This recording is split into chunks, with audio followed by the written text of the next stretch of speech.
પ્રવાસન સ્થળ દીવમાં છેલ્લા કેટલાક વર્ષોથી પ્રવાસીઓની સંખ્યામાં સતત ઘટાડો નોંધાઈ રહ્યો છે।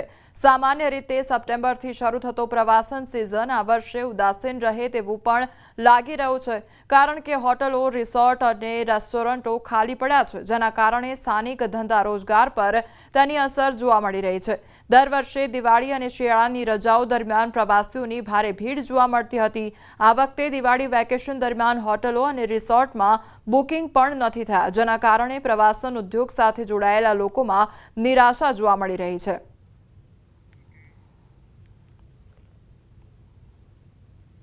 तरफ दिवाળી અને વેકેશનનો માહોલ છે તો બીજી તરફ પ્રવાસન સ્થળ દીવ કે જેમાં સતત પ્રવાસીઓ છે તેમાં ઘટાડો જોવા મળી રહ્યો છે। હું સીધા આપને નાગવા બીચના દ્રશ્યોના માધ્યમથી જ બતાવીશ, કારણ કે આ દીવનો ફેમસ નાગવા બીચ છે અને આ નાગવા બીચ ઉપર સતત પ્રવાસીઓ છે તેમનો ઘસારો રહેતો હોય છે। પ્રવાસીઓથી આ દીવ નાગવા બીચ છે તે ભરસક રહેતો હોય છે, પરંતુ અહીં માત્ર જ પ્રવાસીઓ છે તે જોવા મળી રહ્યા છે। છેલ્લા કેટલાક વર્ષોની જો વાત કરવામાં આવે તો દીવમાં સતત પ્રવાસીઓ છે તેમાં ઘટાડો જોવા મળી રહ્યો છે અને તેમને કારણે દીવના ધંધા રોજગાર છે તે પણ હવે પડી ભાંગ્યા છે। જોઈ શકાય છે જે પ્રમાણે આ ખાણીપીણીના સ્ટોલ છે અને આ ખાણીપીણીના સ્ટોલ ઉપર હાલ એક પણ પ્રવાસી છે તે જોવા નથી મળી રહ્યો, ત્યારે દીવના જે રસ્તાઓ છે તે પણ સુમસામ ભાસી રહ્યા છે। જોકે દિવાળીનો તહેવાર હવે નજીક હોવા છતાં પણ હોટેલ માલિકો છે તેઓનું ક્યાંક ને ક્યાંક કહેવું છે કે દીવની હોટલોમાં ઇન્ક્વાયરી છે તે પણ નથી આવી રહી અને તેમને કારણે દીવના હોટલ સંચાલકો છે, હોટલ માલિકો છે તેઓ ચિંતિત જોવા મળી રહ્યા છે, કારણ કે વેકેશનની શરૂઆત થઈ ચૂકી છે અને દિવાળીના હવે ગણતરીના દિવસો જ બાકી છે, પરંતુ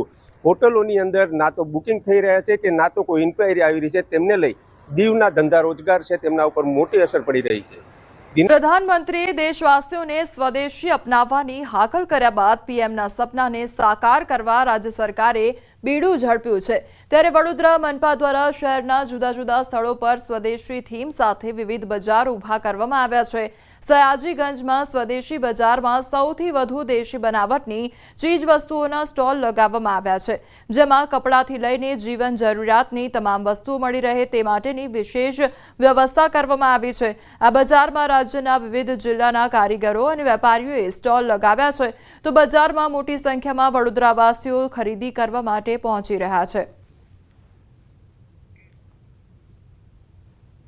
કે સ્વદેશી વસ્તુઓ અહીંયા મળવાના છે એ 2-3 દિવસથી આ ચાલુ થવાની અમે રાહ જોયા હતા અને આજે આની પરિવાર સાથે મુલાકાતે આવ્યા છે અને ખરેખર ગુજરાત રાજ્યના અલગ અલગ જિલ્લાઓમાંથી બધા અલગ અલગ જાતની સારી ગુણવત્તાવાળી અને દરેકને પોસાય એવી સ્વદેશી વસ્તુઓના સ્ટોલ છે અહીંયા। હું, મારી દીકરી, મારી પત્ની બધા અહીંયા આવ્યા છે અને ખરીદી કરવાનું મન થાય એવી વસ્તુ લઈને બધા જ અહીંયા બેઠા છે। मेरे ख्याल से यहाँ पर कुछ अलग अलग चीज़ें मिलती है, जो हस्तकला मतलब जो हाथ से चीज़ें बनाई जाती है और यहाँ पर बहुत ही आर्टिशन सब बहुत ही मेहनत करके बनाते हैं। तो मेरे ख्याल से कि अब ये हमारी नेसेसरी है कि हम लोगों तक ये सब चीज़ें पहुँचाए जो हैंडवर्क की होती है, ब्लॉक प्रिंट्स की होती है और देश का पैसा देश में રહે। નરેન્દ્ર મોદીજીએ જે આવી રીતે આપણાના મેળા કરવાનો ચાન્સ આપ્યો છે એમાં હું પણ એક કારીગર છું, હું પણ એક આર્ટિસ્ટ છું, જે મેં મારી કુર્તીઝ પેઇન્ટિંગ કરીને મૂકી છે અને એમ્બ્રોઇડરી કરીને મૂકી છે। મારી પાસે 200 જેટલા કલર્સ છે। એ વેરિએશન મળે છે જ્યારે તમે મેળામાં આવશો, મેળાને તમે વિઝિટ કરશો તો તમને આઈડિયા આવશે કે એકચ્યુઅલી આ કેટલી મહેનતથી એક એક ચીજ વસ્તુ કારીગરોએ બનાવેલી છે। તો હું એવું ઈચ્છું છું એઝ અ કારીગર તરીકે તમે દરેક વ્યક્તિઓ જે પણ આ ન્યૂઝ જોઈ રહ્યા છે એ લોકો અહીંયા વિઝિટ કરો, કારીગરોને પ્રોત્સાહન આપો। જે વડાપ્રધાનની જે આ સ્વદેશી અપનાવવા માટેની જે નીતિ નીકળી એના માટે અમને કારીગર લોકોને બહુ પ્રોત્સાહન મળ્યું છે અને લોકો પણ સ્વદેશી તરફ વળે છે અને આ મેળાની અંદર લગભગ લોકો દ્વારકા પાસે આવેલ blue flag beach Shivrajpur beach પર વોટર સ્પોર્ટ્સ એક્ટિવિટી શરૂ કરવાની માંગ કરવામાં આવી છે। સિઝન ચાલુ થઈ ગઈ હોવા છતાં વોટર સ્પોર્ટ્સ એક્ટિવિટી બંધ હોવાથી 3 ગામના ધંધાર્થીઓ પરેશાન છે। છેલ્લા 8 દિવસથી શિવરાજપુર, મકનપુર અને મોજપ ગામના સ્થાનિક લોકો બીચ પર ધંધો કરે છે, તેઓ ધરણા પર બેઠા છે, છતાં કોઈ નિર્ણય ન આવતા સ્થાનિક ધારાસભ્ય બબુભા માણેક એસડીએમ કચેરી પહોંચી ગામના લોકો સાથે વાત કરી મીડિયા સાથે વાત કરી હતી।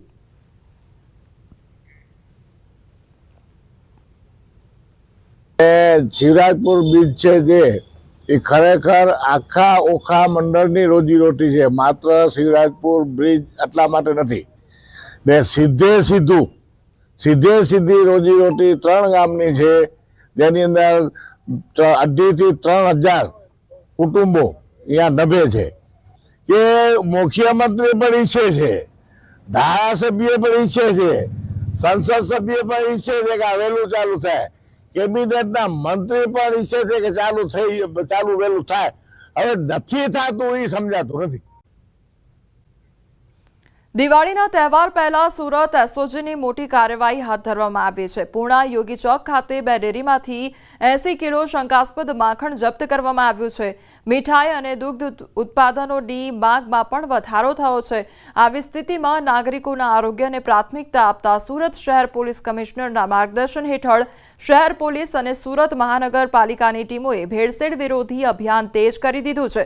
આ અભિયાનના ભાગરૂપે સુરત એસઓજીએ ફૂડ સેફટી વિભાગ સાથે સંયુક્ત કાર્યવાહી હાથ ધરી પૂર્ણા યોગી ચોક વિસ્તારમાં આવેલી 2 ડેરીઓમાંથી 80 કિલો શંકાસ્પદ માખણ તથા 70 કિલો માખણ બનાવવા માટેનું રો મટીરીયલ અને ક્રીમ મળી કુલ ₹36,000નો જથ્થો જપ્ત કર્યો છે. ખોડિયાર ડેરી તથા સૌરાષ્ટ્ર ડેરીના સંચાલકો ભેળસેળયુક્ત માખણનું વેચાણ કરી રહ્યા હોવાની ફરિયાદ મળી હતી. તો સુરતમાં નકલી ચીજ વસ્તુઓની ભરમાર જોવા મળી રહી છે. શંકાસ્પદ નકલી માખણ બાદ નકલી કોસ્મેટિક ઝડપાઈ છે. એલસીબી ઝોન 1 અને પૂર્ણા પોલીસની સંયુક્ત કાર્યવાહી હાથ ધરવામાં આવી છે. ઈ-કોમર્સ વેબસાઇટ પર ઓનલાઈન વેચાણ કરતા 3ની ધરપકડ થઈ છે. પૂર્ણાની રંગ અવધૂત સોસાયટીમાં આવેલ ગોડાઉનમાં છાપો સ્થળ પરથી નકલી કોસ્મેટિક બનાવવા માટે વપરાતા રો મટીરીયલનો જથ્થો જપ્ત. સ્થળ પરથી બ્રાન્ડેડ કંપનીના સ્ટીકર સહિતનો મુદ્દામાલ જપ્ત કરવામાં આવ્યો. તો પોલીસે નકલી કોસ્મેટિકનો જથ્થો, સ્ટીકર, કોમ્પ્યુટર સ્ટીકર છાપવાનું પ્રિન્ટ મળી 12 લાખથી વધુની મત્તાનો મુદ્દામાલ જપ્ત કર્યો છે. આરોપી બાબુભાઈ ઉકાભાઈ ચૌહાણ, નીરલ બાબુભાઈ ચૌહાણ તેમજ સિદ્ધાર્થ બાબુભાઈ ચૌહાણની ધરપકડ કરી વધુ તપાસ પૂર્ણા પોલીસે હાથ ધરી છે.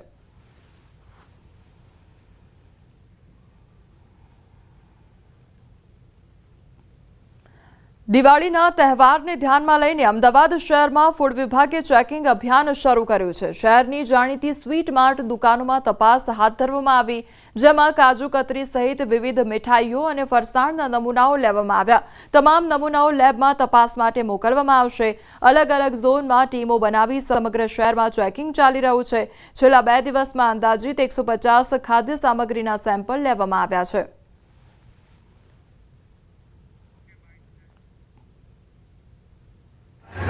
મીઠાઈનું વધારે પ્રમાણમાં વેચાણ થતું હોય છે, જેના અનુસંધાનમાં અમદાવાદ મ્યુનિસિપલ કોર્પોરેશનની ફૂડ વિભાગની ટીમ દ્વારા અલગ અલગ મીઠાઈ બનાવતા, નમકીન બનાવતા, બેકરી પ્રોડક્ટ બનાવતા જે કારખાના અથવા વેચતા વેપારીઓ છે ત્યાં હાલ ચેકિંગ હાથ ધરાઈ રહ્યું છે અને જરૂર જણાય તો ત્યાંથી. તહેવારોમાં સાવધ રહેવાની જરૂર છે. તંત્રની સાથે આપણે પણ સતર્ક રહેવું જરૂરી છે. એક તરફ બજારમાં ખરીદીની મોસમ વચ્ચે નકલી ચીજ વસ્તુઓની ભરમાર જોવા મળતી હોય છે. સુરતમાંથી નકલી કોસ્મેટિકની વસ્તુઓ ઝડપાઈ તો આ તરફ દિવાળીના તહેવારોમાં પણ અરવલ્લી પોલીસ એક્શનમાં આવી છે અને રાજસ્થાનમાંથી દારૂની ઘૂસણખોરીને રોકવા સઘન ચેકિંગ હાથ ધર્યું છે. અમદાવાદમાં આરોગ્ય વિભાગ દ્વારા દિવાળીના તહેવાર પહેલા જ ચેકિંગ હાથ ધર્યું છે. તો આ તરફ સુરતમાં 80 કિલો શંકાસ્પદ માખણ જપ્ત કર્યું છે. ની આસપાસ રાજ્યમાં નશીલા પદાર્થોની હેરાફેરી ન થાય તે માટે અરવલ્લી પોલીસ એક્શન મોડમાં આવી ગઈ છે. ગુજરાત રાજસ્થાન બોર્ડર વિસ્તારમાં 20થી વધુ ચેકપોસ્ટ પર કડક તપાસ હાથ ધરવામાં આવી છે. છેલ્લા 50 દિવસમાં જિલ્લામાં 9 કરોડથી વધુના વિદેશી દારૂ, ચરસ અને ગાંજાની હેરાફેરીના કેસ પકડાઈ ચૂક્યા છે. પોલીસ અધિકારીઓની અલગ અલગ ટીમો બનાવી વાહન ચેકિંગની પ્રક્રિયા વધુ કડક બનાવવામાં આવી છે. અત્યારે જિલ્લામાં ટોટલ 20 ચેકપોસ્ટ અલગથી ઊભી કરવામાં આવી છે. આ 20 ચેકપોસ્ટથી અલગ અલગ પ્રકારની ટીમોથી અને આ 20 ચેકપોસ્ટથી અમે અત્યાર સુધીમાં 9 કરોડથી વધારે રકમનો પ્રોહિબિશનનો મુદ્દામાલ છે એ પકડ્યો છે. સાથે સાથે 3 મોટા કેસ અમે જે નશીલા પદાર્થોના છે, એટલે કે હેરોઇન, બ્રાઉન સુગર અને ગાંજો, એના અમે કરેલા છે. અને એ પ્રવૃત્તિ અત્યારે અમદાવાદમાં ગટરમાં પડી જતા યુવકનું મોત નીપજ્યું હોવાનો મામલો સામે આવ્યો છે. ઉસ્માનપુરા અંડરપાસ પાસે ચાલી રહી છે કામગીરી દરમિયાન એક યુવક ગટરમાં પડી જતા તેનું મોત નીપજ્યું છે. ફાયર વિભાગે મૃતદેહને બહાર કાઢ્યો તો મૃતક મૂળ ઉત્તર પ્રદેશનો રહેવાસી હોવાનું સામે આવ્યું છે.